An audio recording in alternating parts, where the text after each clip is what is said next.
ನಮಸ್ಕಾರ ಸ್ನೇಹಿತರೆ. ಪ್ರತಿಯೊಬ್ಬರಿಗೂ ಕನಸುಗಳು ಬೀಳುತ್ತವೆ. ಒಂದಲ್ಲ ಒಂದು ರೀತಿಯಲ್ಲಿ ಕನಸುಗಳು ಬೀಳುವುದು ಸಹಜ. ಒಮ್ಮೊಮ್ಮೆ ಭವಿಷ್ಯದಲ್ಲಿ ನಡೆಯುವ ಘಟನೆಗಳು ಕೂಡ ಕನಸಿನ ರೂಪದಲ್ಲಿ ಸೂಚನೆಯನ್ನು ನೀಡುತ್ತವೆ. ಕನಸಿನಲ್ಲಿ ಪ್ರಾಣಿ, ಪಕ್ಷಿ, ಕೀಟಗಳು ಕಾಣಿಸುತ್ತವೆ. ಅವುಗಳು ಭವಿಷ್ಯಕ್ಕೆ ಸಂಬಂಧಿಸುವ ವಿಚಾರದ ವಿಶೇಷ ಅರ್ಥವನ್ನು ಒದಗಿಸುತ್ತವೆ. ಕೆಲವೊಮ್ಮೆ ಕನಸಿನಲ್ಲಿ ಹಾವು ಕಾಣಿಸಿಕೊಂಡಾಗ ವಿವಿಧ ರೀತಿಯ ಭಾವನೆಗಳು ವ್ಯಕ್ತವಾಗುತ್ತವೆ. ಉದಾಹರಣೆಗೆ, ಕನಸಿನಲ್ಲಿ ಹಾವು ಬಂದು ಯಾರಿಗೋ ಕಚ್ಚುವಂತೆ, ಮನುಷ್ಯರನ್ನು ಸುತ್ತಿಕೊಂಡುವಂತೆ ಭಾಸವಾಗುತ್ತವೆ. ಸ್ವಪ್ನಶಾಸ್ತ್ರವು ಒಂದು ಅದ್ಭುತ ಶಾಸ್ತ್ರವಾಗಿದ್ದು, ಬೀಳುವ ಕನಸಿನ ಅರ್ಥವನ್ನು ತಿಳಿದುಕೊಳ್ಳುವ ಮಾರ್ಗ ಇದಾಗಿದೆ. ರಾತ್ರಿ ಮಲಗಿದಾಗ ಹಲವಾರು ರೀತಿಯ ಕನಸುಗಳು ಬೀಳುತ್ತವೆ. ಕೆಲವು ರಾತ್ರಿ ಮಲಗುವ ಮುಂಚೆ ಯೋಚಿಸಿದ ವಿಷಯಕ್ಕೆ ಸಂಬಂಧಪಟ್ಟಿರಬಹುದು. ಅಲ್ಲದೆ ಯಾವುದೋ ವಿಚಿತ್ರ ಘಟನೆ ಅಥವಾ ದೃಶ್ಯಗಳು ಕನಸಿನಲ್ಲಿ ಬರುತ್ತವೆ. ಅಷ್ಟೇ ಅಲ್ಲದೆ ಕನಸಿನಲ್ಲಿ ಜೀವ ಜಂತುಗಳು ಸಹ ಕಾಣುತ್ತವೆ. ಹೀಗೆ ನಾನಾ ವಿಧದ ಕನಸುಗಳು ರಾತ್ರಿ ಬೀಳುತ್ತಾನೆ ಇರುತ್ತವೆ. ಇಂಥ ಕನಸುಗಳಿಗೆ ಒಂದೊಂದು ರೀತಿಯ ಅರ್ಥಗಳು ಕೂಡ ಇರುತ್ತವೆ. ಕಾಳ ಸರ್ಪ ದೋಷವಿದ್ದರೆ ಹಾವಿನ ಕನಸು ಬೀಳುತ್ತದೆ ಎಂದು ಸಾಮಾನ್ಯವಾಗಿ ಜನರು ಹೇಳುತ್ತಾರೆ. ಆದರೆ ಹಾವಿನ ಕನಸು ಬಿತ್ತೆಂದರೆ ಅದು ಕಾಳಸರ್ಪ ದೋಷವಿದೆ ಎಂದರ್ಥಲ್ಲ. ಕಾಳಸರ್ಪ ದೋಷವನ್ನು ಹೊರತುಪಡಿಸಿ ಬೇರೆ ಸಂದರ್ಭದಲ್ಲಿಯೂ ಸಹ ಹಾವಿನ ಅನೇಕ ಕನಸುಗಳು ಬೀಳುತ್ತವೆ. ಬನ್ನಿ ಸ್ನೇಹಿತರೆ, ಇವತ್ತಿನ ಈ ವಿಡಿಯೋದಲ್ಲಿ ನಿಮಗೆ ಕನಸಿನಲ್ಲಿ ಸತ್ತಿರುವ ಹಾವು ಕಚ್ಚಿದಂತಹ ಕನಸು, ಹಾವು ಅಟ್ಟಿಸಿಕೊಂಡು ಬಂದಂತಹ ಕನಸು, ಜಗಳವಾಡುತ್ತಿರುವ ಹಾವಿನ ಕನಸು, ಕಪ್ಪು ಹಾವು, ಒಂದಕ್ಕಿಂತ ಹೆಚ್ಚು ಹಾವುಗಳಿರುವ ಕನಸು, ನಾಗರ ಹಾವಿನ ಕನಸು, ಈ ರೀತಿ ಕನಸುಗಳು ಬಿದ್ದರೆ ಅವುಗಳ ನಿಗೂಢ ಅರ್ಥವೇನೆಂದು ತಿಳಿದುಕೊಳ್ಳುವ ಪ್ರಯತ್ನ ಮಾಡೋಣ. ಒಂದು ವೇಳೆ ನೀವು ಈ ಚಾನಲ್ ಅನ್ನು ಇನ್ನೂ ಸಬ್ಸ್ಕ್ರೈಬ್ ಮಾಡದೇ ಇದ್ರೆ ದಯವಿಟ್ಟು ಈಗಲೇ ಸಬ್ಸ್ಕ್ರೈಬ್ ಮಾಡಿ, ಜೊತೆಗೆ ಬೆಲ್ ಐಕನ್ ಕೂಡ ಪ್ರೆಸ್ ಮಾಡಿ.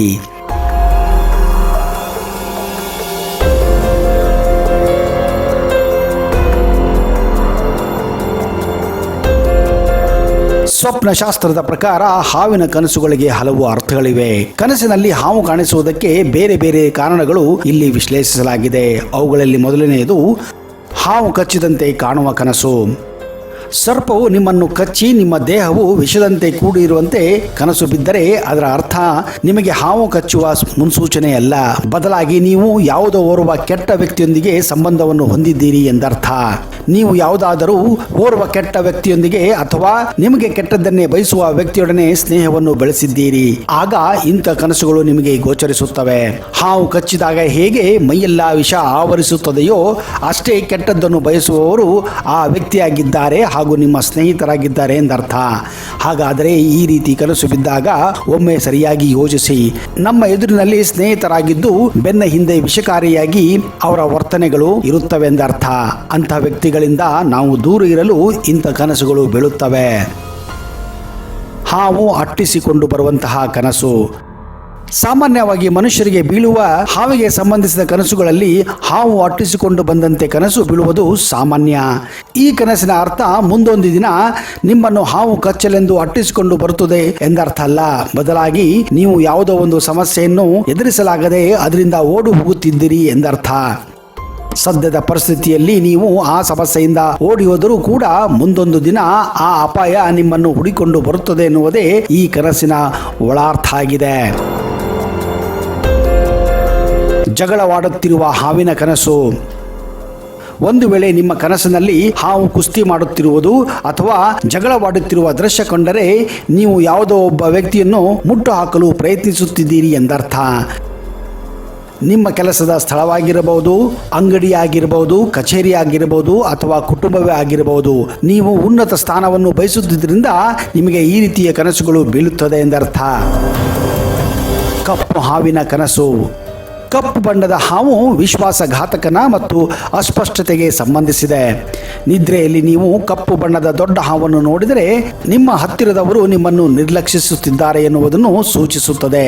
ಈ ಕಪ್ಪು ಹಾವು ನಿಮಗೆ ಇನ್ನು ಮೇಲಾದರೂ ಜೀವನದಲ್ಲಿ ಪಾಠ ಕಲಿಯುವಂತೆ ತಿಳಿಸುತ್ತದೆ. ನೀವು ಯಾವುದಾದರೂ ಹೊಸ ಕೆಲಸಗಳತ್ತ, ಏನನ್ನಾದರೂ ಮೌಲ್ಯಯುತ ವಸ್ತುಗಳನ್ನು ನೋಡಿಕೊಳ್ಳುವ ಯೋಜನೆಯನ್ನು ಅಥವಾ ಇನ್ನಿತರ ಯಾವುದೇ ಯೋಜನೆಯನ್ನು ಹಾಕಿಕೊಂಡಿದ್ದರೆ ಆ ಯೋಜನೆಯನ್ನು ಕಾರ್ಯರೂಪಕ್ಕೆ ತರುವ ಮುನ್ನ ಈ ಕನಸು ನಿಮ್ಮನ್ನು ಕಾಡುತ್ತಿದೆ ಎನ್ನುವ ಅರ್ಥವು ನಿಮಗೆ ಕೊಡುತ್ತದೆ. ಒಂದಕ್ಕಿಂತ ಹೆಚ್ಚು ಹಾವುಗಳು ಇರುವ ಕನಸು. ನಿಮಗೆ ಕನಸಿನಲ್ಲಿ ಒಂದಕ್ಕಿಂತ ಹೆಚ್ಚು ಹಾವುಗಳು ಕಾಣಿಸಿಕೊಂಡಾಗ ಇದು ನಿಮ್ಮ ಜೀವನದಲ್ಲಿರುವ ಹಲವಾರು ಶತ್ರುಗಳನ್ನು ಸೂಚಿಸುತ್ತದೆ. ಹಾಗೂ ನಿಮ್ಮ ಆರೋಗ್ಯದ ಸಮಸ್ಯೆಗಳ ಬಗ್ಗೆ ನಿಮಗೆ ಗಮನಕ್ಕೆ ಬಾರದ ವಿಷಯವನ್ನು ಸೂಚಿಸುತ್ತದೆ. ಹಾಗಾಗಿ ನಿಮ್ಮ ಕನಸಿನಲ್ಲಿ ಒಂದಕ್ಕಿಂತ ಹೆಚ್ಚು ಹಾವು ಕಾಣಿಸಿದಾಗ ಮೊದಲು ವೈದ್ಯರನ್ನು ಸಂಪರ್ಕಿಸಿ ನಿಮ್ಮ ಆರೋಗ್ಯದ ಕುರಿತು ತಿಳಿದುಕೊಳ್ಳಿ. ಮುಂದೆ ನಿಮಗೆ ಆರೋಗ್ಯದಲ್ಲಿ ಆಗುವ ಅನಾಹುತವನ್ನು ನೀವು ತಪ್ಪಿಸಬಹುದು. ನಾಗರ ಹಾವಿನ ಕನಸು. ನಾಗರ ಹಾವು ನಿಮ್ಮ ಕನಸಲ್ಲಿ ಬಂದರೆ ನಿಮ್ಮ ಕುಂಡಲಿ ಜಾಗೃತಗೊಂಡಿದೆ ಎನ್ನುವುದನ್ನು ಸೂಚಿಸುತ್ತದೆ.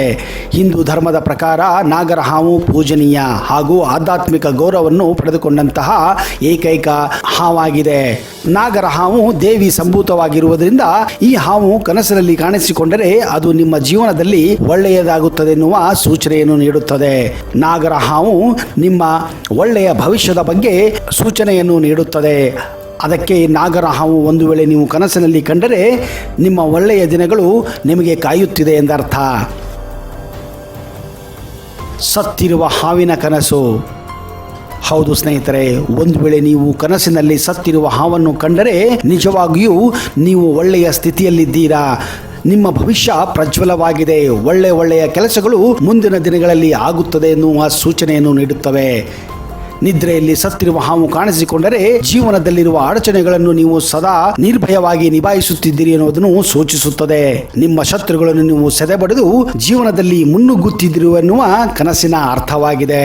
ಕನಸಿನಲ್ಲಿ ಸತ್ತ ಹಾವನ್ನು ನೋಡುವುದು ಜೀವನದಲ್ಲಿ ಸಕಾರಾತ್ಮಕತೆಯನ್ನು ನೀಡುತ್ತದೆ. ಅಂದರೆ ನಿಮ್ಮ ಜೀವನ ಅದ್ಭುತವಾಗಿದೆ, ಒಳ್ಳೆಯ ಭವಿಷ್ಯ ಕೂಡ ಇದೆ ಎಂದು ಸೂಚನೆ ನೀಡುತ್ತದೆ.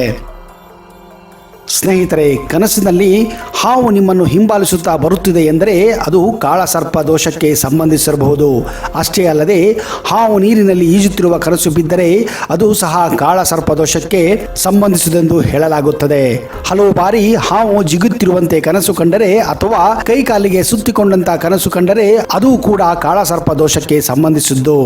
ಪದೇ ಪದೇ ಹಾವು ಕನಸಲ್ಲಿ ಕಂಡರೆ, ಹಾವು ಕಚ್ಚಿದಂತೆ ಸ್ವಪ್ನ ಬಿದ್ದರೆ ಮತ್ತು ಹಾವುಗಳು ಪರಸ್ಪರ ಜಗಳವಾಡುತ್ತಿರುವ ದೃಶ್ಯ ಕನಸಿನಲ್ಲಿ ಕಂಡರೆ ಅದು ಕೂಡ ಕಾಳಸರ್ಪ ದೋಷಕ್ಕೆ ಸಂಬಂಧಿಸಿದೆಂದು ಸೂಚಿಸಲಾಗುತ್ತದೆ.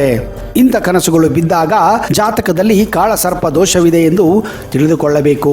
ಕಾಳಸರ್ಪ ದೋಷವಿದ್ದಾಗ ಸರ್ಪಗಳಿಗೆ ಸಂಬಂಧಿಸಿದ ಪುಣ್ಯಕ್ಷೇತ್ರಕ್ಕೆ ತೆರಳಿ ಅಲ್ಲಿಯೇ ಪೂಜೆ ಪುನಸ್ಕಾರ ಮಾಡಿ ಇವುಗಳಿಂದ ದೋಷ ಪರಿಹಾರವನ್ನು ನೀವು ಪಡೆಯಬಹುದು.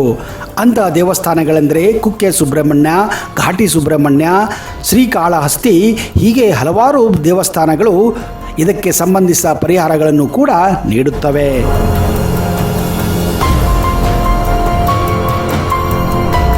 ಓಂ ಸಾಯಿರಾಮ್. ಫೋಕಸ್ ಯೂಟ್ಯೂಬ್ ವೀಕ್ಷಕರಿಗೆಲ್ಲರಿಗೂ ನಮಸ್ಕಾರ. ಇಂದಿನ ವಿಚಾರ ಈ ಕನಸುಗಳ ಬಗ್ಗೆ. ಸಪ್ನಗಳು ಪ್ರತಿಯೊಂದು ಮನುಷ್ಯನಿಗೆ ಕನಸು ಬೀಳುತ್ತೆ. ಅದ್ರ ವಿಶೇಷವಾಗಿ ಈ ಸತ್ತಿರ್ತಾರೆ, ಈ ಸತ್ತಿರುವಂತ ವ್ಯಕ್ತಿ ಕನಸಲ್ಲಿ ಬಂದ್ರೆ ಏನು ಭಯ ಪಡುವಂಥದ್ದು, ತುಂಬಾ ಭಯ ಪಡ್ತಾರೆ. ಇವು ಬಂತು ಕನಸು ಬಿತ್ತು ಏನಾಗುತ್ತೋ ಇಲ್ಲ. ಅದರಲ್ಲಿ ಕೆಲವೊಂದು ವಿಶೇಷವಾಗಿದ್ದಾವೆ. ಸತ್ತ ವ್ಯಕ್ತಿ ಕನಸಲ್ಲಿ ಬಂದ ಅಂದ್ರೆ ಆ ವ್ಯಕ್ತಿ ಸತ್ತಿರುವಂತ ವ್ಯಕ್ತಿ ಯಾರು ಅನ್ನೋಂಥ ಫಸ್ಟ್ ಪರಿಶೀಲನೆ ಮಾಡ್ಬೇಕು. ಯಾವ ರೀತಿ ಪರಿಶೀಲನೆ ಮಾಡೋದು? ಸತ್ತ ವ್ಯಕ್ತಿ ತಮಗೆ ಯಾವ ವ್ಯಕ್ತಿ ಸಂಬಂಧ ಇರ್ತಾನೆ, ನಿಮ್ಗೆ ಯಾವ ರಿಲೇಷನ್ ಆಗ್ತಾರೆ, ಆ ಸತ್ತ ವ್ಯಕ್ತಿ ನ್ಯಾಚುರಲ್ ಸತ್ತಿದಾನೋ, ಆತ್ಮಹತ್ಯೆ ಮಾಡ್ಕೊಂಡಿದ್ದಾನೋ, ಅವನೇನು ದುರ್ಮರಣ ಆಗಿದಾನೋ, ಅದೆಲ್ಲ ತಾವು ನೋಡ್ಬೇಕಾಗ್ತದೆ. ಅದು ನೋಡಿದ್ಮೇಲೆ ನಿಮ್ಮ ಮೇಲೆ ಪರಿಣಾಮ ನೋಡ್ಬೋದು. ಆ ವ್ಯಕ್ತಿ ಏನಾದ್ರೂ ದುರ್ಮರಣ ಆಗಿ ಈ ಆಕ್ಸಿಡೆಂಟ್ ಆಗ್ಬೋದು, ಇಲ್ಲ ಸೂಸೈಡ್ ಮಾಡ್ಕೊಂಡ್ರೆ ವ್ಯಕ್ತಿ ಏನಾದ್ರೂ ಕನ್ಸಲ್ಲಿ ಬಂದ್ರೆ ನಿಮಗೆ ತೊಂದರೆ, ಸಮಸ್ಯೆ ನಿಮ್ಮಲ್ಲಿ ವ್ಯಕ್ತಿ ಕಾಡ್ತಾ ಇರುತ್ತೆ. ಯಾಕೆ ಈಗ ದುರ್ಮರಣದ ವ್ಯಕ್ತಿ ಕನ್ಸಲ್ಲಿ ಯಾಕೆ ಬರಬಾರ್ದು ಗುರುಗಳೇ ಅಂತ ನೀವು ಕೇಳ್ಬೋದು. ನೋಡಿ, 40 ವರ್ಷ ಒಳಗಡೆ ಆಯ್ತು, 50 ವರ್ಷ ಒಳಗಡೆ ವ್ಯಕ್ತಿ ಕನ್ಸನ್ನು ಮನಸ್ಸಲ್ಲಿ ಏನೋ ಒಂದು ಆಶೆಯನ್ನು ಇಟ್ಕೊಂಡು ಒಂದು ಮೋಕ್ಷ ಆಗ್ಬಿಡ್ತಾನೆ. ಆ ಮೋಕ್ಷ ಆಗಿದಾಗ ಅತೃಪ್ತಿ ಆತ್ಮ ಅಂತ ಹೇಳ್ತೀವಿ. ತೃಪ್ತಿ ಆಗಿರಲ್ಲ ಆತ್ಮಕ್ಕೆ, ಅತೃಪ್ತಿ ಆತ್ಮ. ಅತೃಪ್ತಿ ಆತ್ಮ ನಿಮ್ಮ ಮೇಲೆ, ಕನಸ ಮೇಲೆ, ನಿಮ್ಮ ಮೇಲೆ ಪರಿಣಾಮ ಬೀಳ್ತಾ ಇದೆ ಅಂದ್ರೆ, ನಿಮ್ಮ ಕನಸಲ್ಲೇ ಪದೇ ಪದೇ ಬರ್ತಾ ಇದೆ ಅಂದ್ರೆ ಅದು ನಿಮ್ಮ ಮೇಲೆ ಸ್ವಲ್ಪ ದೃಷ್ಟಿ ದೋಷ ಇದೆ, ನಿಮ್ಮ ಮೇಲೆ ತೊಂದರೆ ಆಗ್ತಾ ಇದೆ, ನಿಮ್ಮ ದೇಹದ ಮೇಲೆ ಪರಿಣಾಮ ಆಗ್ತಾ ಇದೆ. ಒಟ್ಟು ಸಂಬಂಧ ಇರಲ್ಲ ಅವ್ರು ನಿಮಗೆ ಏನೋ ಆ ಮೋಕ್ಷ ತಾವು ಸಹಜವಾಗಿ ಹೋಗಿರ್ತೀರಿ, ಪರಿಚಯ ಇರ್ತಾರೆ, ಪಕ್ಕದ ಮನೆಯವರಾಗ್ಬೋದು, ದೂರನವರಾಗ್ಬೋದು, ರಿಲೇಷನ್ದಲ್ಲಿ ಆಗಿರ್ಬೋದು, ತಾವು ಹೋಗಿರ್ತೀರಿ.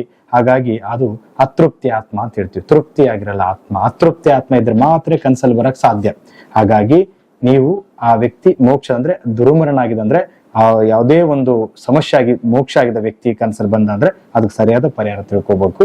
ತಾವು ಅತೃಪ್ತಿ ಆತ್ಮ ಇರುತ್ತೆ, ಆ ಆತ್ಮದನ್ನು ತೃಪ್ತಿ ಮಾಡಕ್ಕೆ ಏನ್ ಮಾಡ್ಬೇಕು ಅನ್ನೋಂಥದ್ದು ಪರಿಹಾರ ಅಂತ ತಿಳ್ಕೊಂಡು ತುಂಬಾ ಒಳ್ಳೇದು.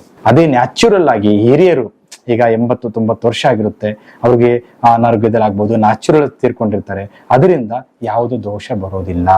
ಅವರು ಹಿರಿಯರು ನಿಮ್ಮಲ್ಲಿ ಏನಾದ್ರೂ ಕನಸಲ್ಲಿ ಬಂದ್ರೆ ತುಂಬಾ ಒಳ್ಳೆಯದು. ನಿಮ್ಮ ಮನೆಯಲ್ಲಿ ಒಳ್ಳೆ ಕಾರ್ಯ ಆಗ್ಬೋದು, ಒಳ್ಳೆ ಆಸ್ತಿ ವಿಚಾರ ಆಗ್ಬೋದು, ನಿಮಗೆ ಮುಂದೆ ಬರ್ತಕ್ಕ ದಿನಗಳಲ್ಲಿ ತುಂಬಾ ಚೆನ್ನಾಗಿದೆ ಅಂತ ಅದು ಸೂಚನೆ. ಯಾರು? ಹಿರಿಯರು ನಿಮ್ಮ ಮೇಲೆ ಕನಸಲ್ಲಿ ಬಂದ್ರೆ. ಹಿರಿಯರು ಅಂದ್ರೆ ನಿಮ್ಮ ಕುಟುಂಬದ ಹಿರಿಯರು. ಅದೇ ಏನಾದ್ರು ನಿಮ್ಮ ಫ್ರೆಂಡ್ಸ್ ಆಗ್ಬೋದು, ರಿಲೇಷನ್ ದಲ್ಲಿ ಕೆಲವೊಂದು ದುರ್ಮರಣ ಆಗಿರುತ್ತೆ. 40 ವರ್ಷದ ಒಳಗೆ ಯಾರು ಮೋಕ್ಷ ಆಗಿರ್ತಾರೆ, ದುರ್ಮರಣ ಆಗಿರ್ತಾರ, ಅವ್ರೇನಾದ್ರೂ ನಿಮ್ಮ ಕನಸಲ್ಲಿ ಬರೋದು ನಿಜ ಆಗಿದ್ರೆ ಅದು ನಿಮ್ಗೆ ತೊಂದರೆ ಕಾಡ್ತಾ ಇರುತ್ತೆ. ಅದಕ್ಕೆ ಸರಿಯಾದ ಒಂದು ಪರಿಹಾರ ಮಾಡ್ಕೊಳ್ಳಿ. ಪರಿಹಾರ ಮಾಡಿದ್ರೆ ಸತ್ಯ ಒಳ್ಳೇದಾಗುತ್ತೆ. ಆ ಟೈಮಲ್ಲಿ ಏನಾದ್ರೂ ದುರ್ಮರಣ ಆದ ವ್ಯಕ್ತಿ ಏನಾದ್ರೂ ಕನಸಲ್ಲಿ ಬಂದು ನಿಜ ಆಗಿದ್ರೆ ತಾವು ಯಾವುದೇ ಕಾರಣಕ್ಕೂ ದುಗ್ಗಾದೇವಿ, ನಾವು ದೇವಸ್ಥಾನ ಅಂದ್ರೆ ವಿಶೇಷವಾಗಿ ನೋಡಿ, ಚಾಮುಂಡೇಶ್ವರಿ, ದುರ್ಗಾದೇವಿ, ಈ ನಾವು ಚೌಡೇಶ್ವರಿ ಅಂತ ಹೇಳ್ತೀವಿ, ಅದರಲ್ಲಿ ಸದಾಚಾರಿ ಬೇಡ, ಸ್ವಲ್ಪ ಉಗ್ರವಾದ ದೇವಸ್ಥಾನಕ್ಕೆ ತಾವು ಹೋಗಿ ನಿಮ್ಮ ಸಂಕಲ್ಪವನ್ನು ಮಾಡುವುದು ತುಂಬಾ ಒಳ್ಳೆಯದು. ನಿಮ್ಮಲ್ಲಿ ಎಷ್ಟು ಸಾಧ್ಯದಲ್ಲ ಅಷ್ಟು ಪೂಜೆ ಮಾಡ್ಕೊಂಡು ಸಂಕಲ್ಪ ಮಾಡ್ಕೊಂಡು ಬನ್ನಿ, ಆ ಕನಸಿಂದ ಮುಕ್ತಿ ಆಗ್ತೀರಿ. ಹಾಗಾಗಿ ಯಾವತ್ತೂ ನೆನ್ಪಿಟ್ಕೊಳ್ಳಿ, ಕನಸಲ್ಲಿ ಬರುವಂತ ವ್ಯಕ್ತಿ ಮೇಲೆ ಅದು ನಿಮ್ಮಲ್ಲಿ ಪರಿಣಾಮ ಆಗುತ್ತೆ. ದುರ್ಮರಣ ಆಗಿ ನಿಜ ಆಗಿದ್ರೆ, ಆಕ್ಸಿಡೆಂಟ್ ಆಗಿ ಸೂಸೈಡ್ ಆದ ವ್ಯಕ್ತಿ ಕನಸಲ್ಲಿ ಬಂದ್ರೆ ತೊಂದರೆ ಕಟ್ಟಿಟ್ಟ ಬುತ್ತಿ. ನಿಮ್ಮ ಹಿರಿಯರು ನಿಮ್ಮನ್ನ ಕನಸಲ್ಲಿ ಬಂದ್ರೆ ತುಂಬಾ ಒಳ್ಳೇದು, ತುಂಬಾ ಅದ್ಭುತ. ನಿಮ್ಮ ಜೀವನದಲ್ಲಿ ಒಂದು 6 ಮಂತ್ ಒಳಗಡೆ ನಿಮಗೆ ಒಳ್ಳೇದಾಗುತ್ತೆ. ಇಷ್ಟೊತ್ತು ಈ ಮಾಹಿತಿ ಕೇಳಿದ್ದಕ್ಕೆ ಧನ್ಯವಾದಗಳು. ಇದೇ ರೀತಿ ಪ್ರತಿದಿನ ಹೊಸ ವಿಚಾರ ತಿಳಿಸ್ತೇನೆ. ಫೋಕಸ್ ಯೂಟ್ಯೂಬ್ ಚಾನಲ್ಗೆ ಫಾಲೋ ಮಾಡಿ. ನಿಮಗೆಲ್ಲ ಒಳ್ಳೆಯದಾಗಲಿ. ನಮಸ್ಕಾರ.